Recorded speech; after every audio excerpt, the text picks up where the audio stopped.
something that I practice is you have to speak louder for the people who have the least amount of voice. Speak louder for the people who have the least voice. Interesting. I've got to ask you this question. I wanted to imagine this conversation between Chanda Kochhar and MS Dhoni.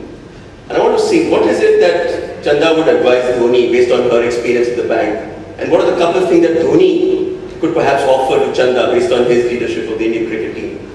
See, one of the things in SSA is that we never offer an advice. Right? Not free, not free.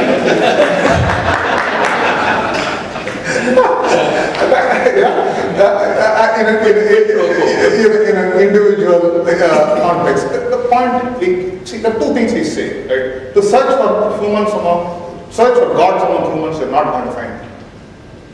Right? In ICC, we say value for your strength, you'll tolerate your weakness.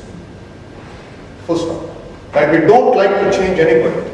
Unless it is an institutional destroying weakness, any weakness people can live with, but if you have to have some strength. So, our view is, we always say, Chanda would have said to Dhoni, be yourself. With all your good and all your flaws.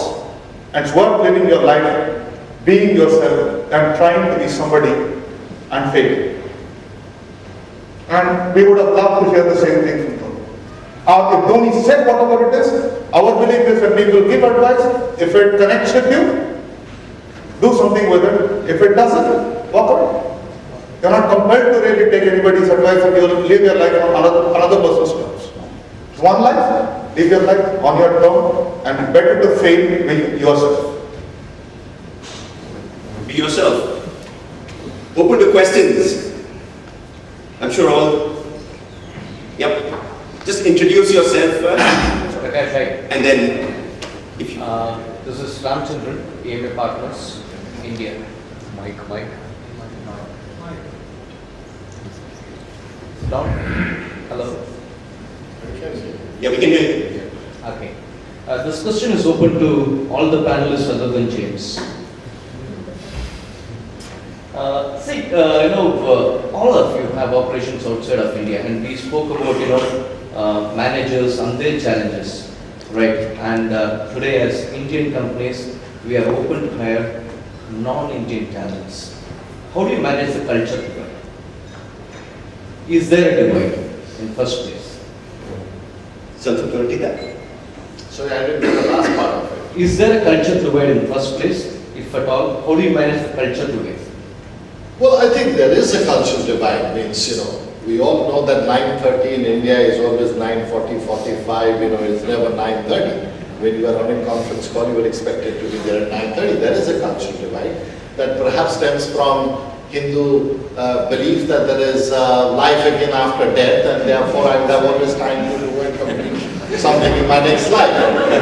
Whereas in some other religions of the world, your life ends here, there is no life perhaps after death.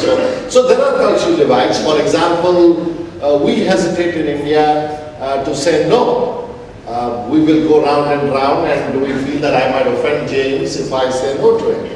Whereas in many other cultures, it's perfectly acceptable to say, no, I can't meet you at 10:30. Tomorrow is not possible for you. So I think there are cultural divides of very many kinds. I think for example, we made an acquisition of Colombian chemicals, and incidentally, I had an American colleague who was working with us in Birla Carbon. So when we completed the acquisition, one of the first things I asked this gentleman was to tell my senior team a presentation on what does it mean to work with Americans. Similarly, when my colleagues from Colombian Chemicals came here, we got 2-3 different people, including somebody from the world of spiritualism, world of Indian philosophy, to tell them why Indians the way they are. So obviously, you need to make some efforts to build that cultural divide, but to believe that there is no cultural divide means that you are just indulging in some wasteful things.